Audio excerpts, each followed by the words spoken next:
আসসালামু আলাইকুম ভিউয়ার্স, আজকে একটি গুরুত্বপূর্ণ কন্টেন্ট নিয়ে আপনাদের কাছে আমরা দাঁড়িয়েছি। আপনারা জানেন আমাদের বাংলাদেশ জার্মান কারিগরি প্রশিক্ষণ কেন্দ্রে আমাদের যে সমস্ত ট্রেনিং হয় তার ভিতরে হচ্ছে ড্রাইভিং এবং অটো মেকানিক্সের সাধারণত ট্রেনিং হয়ে থাকে। আজকে আপনারা যাদেরকে দেখতে পাচ্ছেন আমাদের একদম নতুন স্টুডেন্ট, তাদের হচ্ছে অটো মেকানিক্সের স্টুডেন্ট। তারা মেকানিক্সের কাজ শেখার জন্য আজকে প্রথম ক্লাস তাদেরকে আমরা সুন্দরভাবে নেব এবং তারা শিখবে। সেই সুযোগে আপনারা অবশ্যই যদি আমার এই ভিডিওটা বারবার দেখেন তাহলে আপনারাও সহজেই নতুন অবস্থায় আপনারা সহজেই বুঝতে পারবেন বলে আমি মনে করি। আমরা এখন মূল ভিডিওতে চলে আসি। আমরা সরাসরি একটু কথা বলি, সেটা হলো এটা একটা গাড়ি, আপনারা সবাই জানেন। এই যে দেখতে পাচ্ছেন এটা হচ্ছে কি বনেট। এটা কি বনেট আর একটা স্টিক, আমরা জানি। এই ধরনের ভিডিও কিন্তু পূর্বে আমরা দিয়েছিলাম, বারবার দেখলে কিন্তু অবশ্যই বুঝতে পারবো।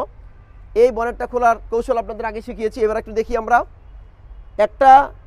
আমরা জানি যে গাড়িতে অবশ্যই একটা ইঞ্জিন থাকে, এটা একটা কি ইঞ্জিন। এই ইঞ্জিনের ভিতরে মাথা রাখবেন দুই ধরনের ক্যাপ থাকবে। একটা হচ্ছে এটা ফিলার ক্যাপ, এটা হচ্ছে প্রেসার ক্যাপ। শুধু প্রেসার ক্যাপের কাজ কিন্তু আমরা পূর্বেও শিখিয়েছি। এটা কি প্রেসার ক্যাপ, মাথায় রাখতে হবে। যদি এই প্রেসার ক্যাপ দিয়ে যদি পানি পড়ে, এই প্রেসার ক্যাপটা আমরা একটু দেখাই। এই প্রেসার ক্যাপ দিয়ে যদি ইঞ্জিন স্টার্ট করার পরে এদিক দিয়ে পানি পড়ে, তাহলে এই প্রেসার ক্যাপটা খারাপ। আমরা আজকে একটা শিখে নিলাম, ঠিক আছে? তাহলে কি হবে, ইঞ্জিন এই পানি এদিক দিয়ে পড়ে গেলে ইঞ্জিন ওভারহিট হয়ে যাবে। মূলত এই ট্যাঙ্ক থেকে পানি এটার ভিতরে আসবে, কখনো এখান থেকে এখানে যাবে না। আপনাদের যদি ভুল থাকে আপনারা সেটা অবশ্যই শেখার চেষ্টা করবেন ভালোভাবে। এইবার আমরা একটু লাগিয়ে দিলাম। তাহলে এটার কাজ কি বুঝতে পারছো? এটা কি ক্যাপ? Pressure cap. আর এটা কি ফিলার ক্যাপ। এটা দিয়ে কি করে? মোবিল, ইঞ্জিনের যে মোবিল আছে না, মোবিল দিয়ে ফিলিং করে, এই জন্য ফিলার ক্যাপ, ঠিক আছে? তারপরে আসি আমরা, আরও ক্যাপ থাকে। সেই ক্যাপের ভিতরে যেমন এটা পাওয়ার স্টিয়ারিং এর ক্যাপ, পাওয়ার স্টিয়ারিং মোটর আছে না, পাওয়ার স্টিয়ারিং মোটরের ক্যাপ এটা, ঠিক আছে? তারপরে আরও ক্যাপ হইলো এই যে এখানে ব্রেক মাস্টার সিলিন্ডার আছে না, এটা ব্রেক মাস্টার সিলিন্ডার রিজার্ভারের ক্যাপ, ঠিক আছে? তারপরে আসি, এটা হলো গ্যাসের ইউনিট, ঠিক আছে? এই গ্যাসের ইউনিট আছে। তারপরে আমরা এখানে চলে আসি, এটা এক্সজস্ট ম্যানিফোল্ড ইঞ্জিনের। আমরা ইঞ্জিনের পার্টসপাতি তোমাদের সকলকে আমরা সরাসরি প্র্যাকটিক্যালি খুলে দেখাবো। এটা হচ্ছে কি এক্সজস্ট ম্যানিফোল্ড, আর এর সামনে যেটা আছে এটা ইনটেক ম্যানিফোল্ড। এটা হচ্ছে ইনটেক ম্যানিফোল্ড। তারপরে এই যে এখান থেকে এই পর্যন্ত এটাকে বাটারফ্লাইও বলে অথবা থ্রোটল বডিও বলে, কারণ এটা হলো থ্রোটল পজিশন সেন্সর।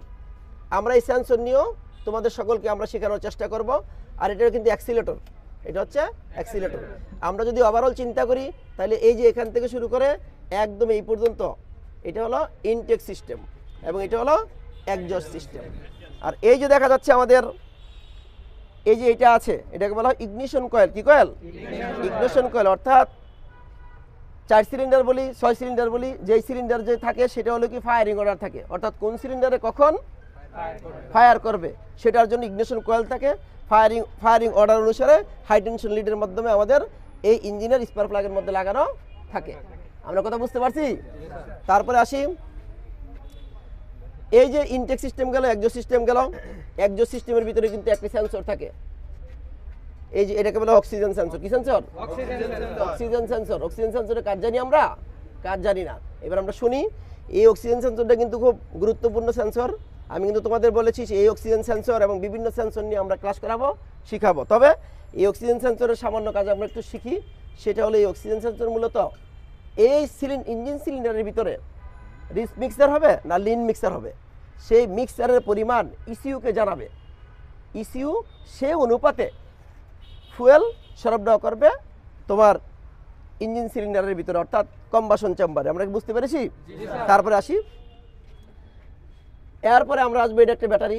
যেহেতু তোমরা নতুন, ব্যাটারি তো অবশ্যই লাগবে। এই ব্যাটারি কখন লাগবে? শুধু স্টার্ট করার জন্য। ইঞ্জিন যখন স্টার্ট হবে তারপরে আর ব্যাটারির কোনো কাজ নাই, ঠিক আছে? ইঞ্জিন স্টার্ট হলে ব্যাটারি তুমি খুলে নাও, কোনো অসুবিধা নাই। তখন কাজ করে কি চার্জিং সিস্টেমে, যে এখানে দেখো সরাসরি এটার ভিতরে, এটাকে বলা হয় অল্টারনেটর অথবা ডায়নামো বলে। যে আমরা ধরছি, এটা কি বলে? এই যে এটা কি বলে? ডায়নামো অথবা অল্টারনেটরও বলে। এই অল্টারনেটর কি করবে? বিদ্যুৎ উৎপন্ন করে সকল ইঞ্জিন এবং গাড়ির সকল বিদ্যুতের চাহিদা পূরণ করে থাকে। আমরা কথা বুঝতে পেরেছি?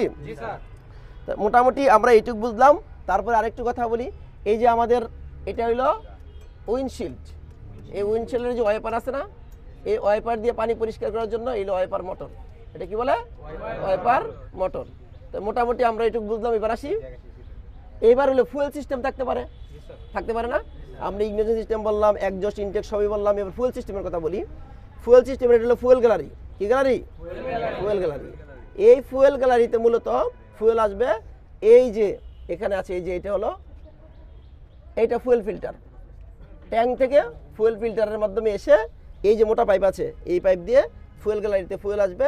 ফলে এই যে ফায়ারিং অর্ডার অনুসারে যে সিলিন্ডারে কাজ করে, সেই সিলিন্ডারে যে ইগনিশন, এই যে ইগনিশন করার জন্য, ইগনেট করার জন্য এখানে দেখেন, এই যে এখানে কি আছে, এখানে হলো ইনজেক্টর আছে। কি আছে? ইনজেক্টর আছে। এই ইনজেক্টর কি করবে, এই স্পার প্লাগের সাথে সাথে ইনজেক্টর যখন ফুয়েল দিবে তখন স্পার প্লাগ কিন্তু সেটা কি করবে, পোড়াবে নাকি ইগনিশন সিস্টেমের মাধ্যমে। তাহলে এটা হলো কি, প্রত্যেকটি সিলিন্ডারের জন্য একটা করে ইনজেক্টর থাকবে। এটির নাম হলো গ্যাসোলিন ইনজেক্টর। কি ইনজেক্টর? Gasoline injector. তো মোটামুটি আমরা আর এই ভিডিওটা বাড়াবো না, আমরা মোটামুটি এইটুকু শিখলাম। পরবর্তীতে আমরা কি করব, আমরা পরবর্তীতে আবার পার্ট 2, 3 এরকম করে দিয়া সবগুলা যন্ত্রপাতি সম্পর্কে, গাড়ির এবং ইঞ্জিনের বিভিন্ন যন্ত্রপাতি সম্পর্কে আমরা ভালোভাবে শিখব। তবে আমি প্রত্যেককে অনুরোধ করবো, উক্ত ভিডিওটা যদি আমরা বারবার দেখি, তাহলে আমরা আজকে যা শিখেছি সেগুলো অবশ্যই ভালোভাবে বুঝতে পারবো বলে আমি মনে করি। ধন্যবাদ সবাইকে।